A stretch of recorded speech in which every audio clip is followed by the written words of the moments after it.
Good morning. Thank you for joining us today, and thank you for staying home. I want to speak to you today on behalf of the Shoshone Business Council. And for those of you who don't know me, my name is Karen Snyder, and I'm currently the Vice Chair for the Eastern Shoshone Tribe. First and foremost, the Eastern Shoshone Tribe sends our condolences to the families of those affected by the recent deaths on the Wind River Indian Reservation due to the COVID-19. We extend our hearts and sincere prayers to the Wheeler family and to the Northern Arapaho Tribe. As you all know, these are challenging times, and there is no playbook on how to deal with the global pandemic combined with the shutdown of the economy. Our goal today is to talk about some of the measures the Shoshone Business Council has taken and to let our membership and all of the residents of our community know that we are very concerned and absolutely do not have all the answers. Our message that we want to send out today, very loud and clear, to all of our listeners is that the COVID-19 did not start on the Wind River Indian Reservation. Our tribal members were exposed through an exposure outside of our borders. Please do not place blame or start pointing fingers, as that is the type of divisive behavior that creates barriers. I am a firm believer in collaboration, unity, and open dialogue, candid discussions, and that is how we are going to flatten this curve and get through this crisis. Further, the purpose of this video is to remind everyone that there is a stay-at-home order on the Wind River Indian Reservation and to better communicate the current status of that order. There is also a curfew law that has been in place for our youth. It has been in place for a very long time with the Shoshone Law and Order Code. It also finds that guardians and parents may be liable if youth do not follow the curfew. We apologize if individuals think we have not been transparent or forthcoming. Unfortunately, we are in a reactionary phase. And as I already stated, there is no playbook. Currently and thus far, the steps that are being taken by the Shoshone Business Council are as follows. On March 12th, the Shoshone Business Council declared a state of emergency. And on March 31st, a resolution was passed through the Wind River Intertribal Council mandating a stay-at-home order for all residents of the Wind River Indian Reservation. The process was taken one step further and confirmed through tribal court on April 1st, which states all residents of the Wind River Indian Reservation are to follow the stay-at-home order, and violators may be subject to criminal or civil contempt. These extreme measures were taken in order to provide law enforcement with a means to request people to stay home and to keep the numbers of our detention center at a minimum.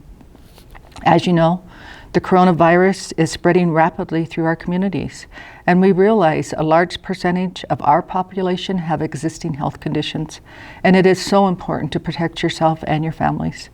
The SBC has been in contact with the governor's office and our congressional delegates regarding the numerous COVID packages that have been offered to tribes. We are hopeful to recoup some of the tribal expenses and to maintain our tribal government during this very challenging time. As you know, the majority of the tribe's revenue is from oil and gas royalties, and these prices are down substantially. In fact, yesterday, the market closed at a negative $37 per barrel of oil. Oil producers are hurting, and that means so are the tribes. As most of you probably know, the Eastern Shoshone Tribe's government is run by revenue from our oil and gas fields. That also is where our per capita comes from. I do not want to instill panic in our membership, but the economic turnaround for our tribes may not recover very quick. Therefore, we need to be conservative and smart in our spending. Our finance department is working diligently to make sure the SBC is making informed financial decisions and looking at all possible savings. The Tribal Health Department has been boots on the ground since the start of this pandemic, and they have provided much needed supplies in order for employees who are at work to have basic protection, and also delivering care packages to as many people as they can reach. The Tribal Health Department has been designated as the command center for the COVID-19 and are working closely with the Indian Health Center and the Wind River Cares to make sure we have facilities prepared for individuals who may need to self-containment. In collaboration with the Northern Arapaho Tribe, the Wind River Cares, and the Indian Health Service, strategies are currently being developed to test, trace, and treat COVID-19. Those are the three big T's that you hear in the national media, is test, trace, and treat. We want to make sure we are all on the same page, and that as many people that want to be tested are provided that opportunity, especially our essential workers. Thank you to each and every one of our healthcare workers.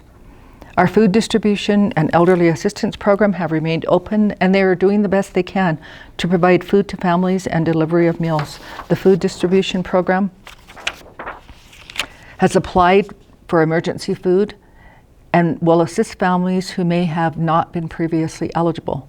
The Shoshone Utility Department has remained open and continues to deliver propane, but we do ask that you plan ahead and let them know in advance if you are short or if you're in need of propane.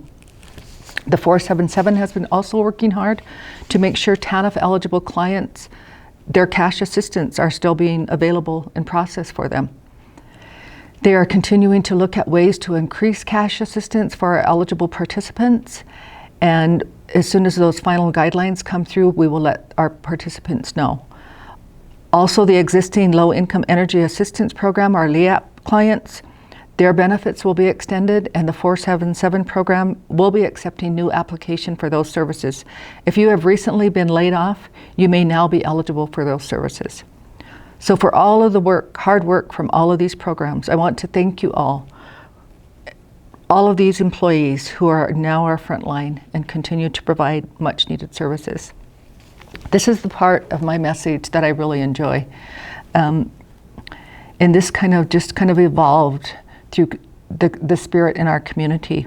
We have had a group of outstanding volunteers who provided wild game for many of our families. Approximately 700 packages of deer meat were distributed by this group.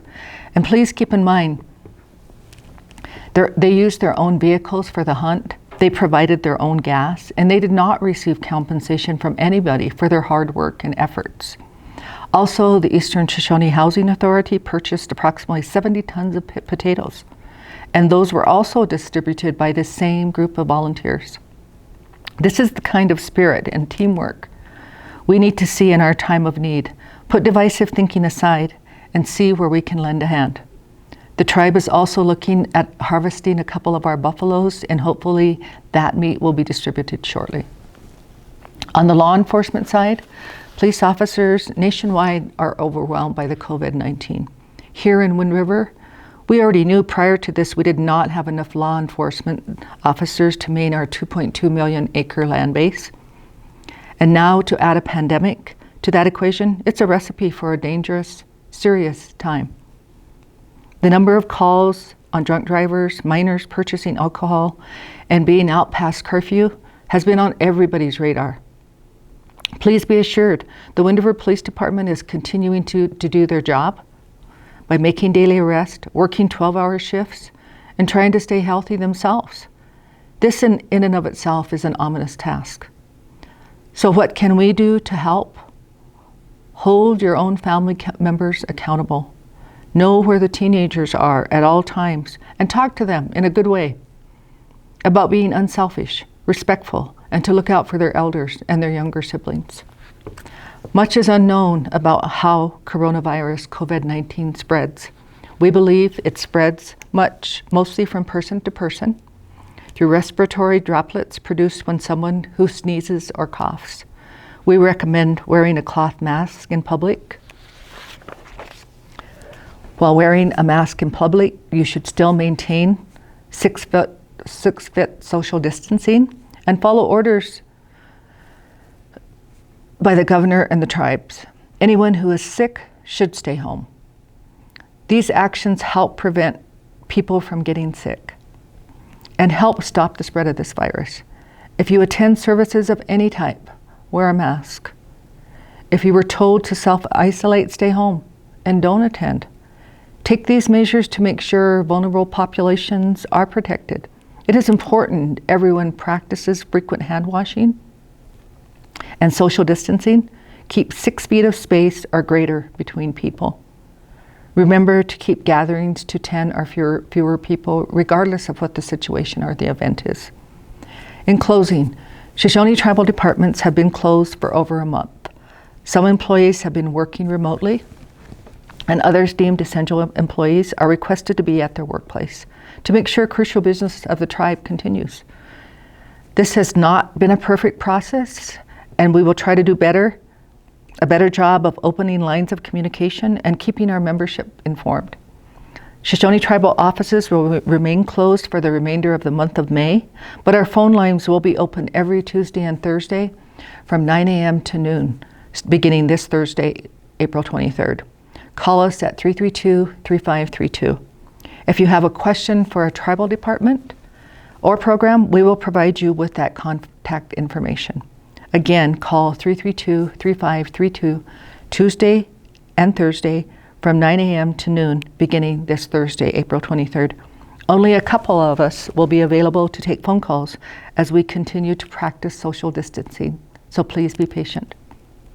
Finally, we cannot tell you who to allow into your homes, but please be cautious during these extremely vulnerable times. Be aware that you could be carrying this disease without any symptoms. It is not the tribe's place to impose rules on sweating. That is very much a personal, spiritual decision, but we ask you to make conscious decisions. Stay home if you are not feeling well. Stay home if you are sick, or if you were told by a medical staff to self-isolate. Please take these recommendations seriously. Last, I must take this opportunity to bring your attention to a very dedicated, committed group of employees. Thank you to the staff of the Wind River Dialysis Center and the Morning Star Care Center for your hard work and long hours at these facilities. We appreciate you. In closing, I wish you all good health, well-being, and continued prayers. Thank you.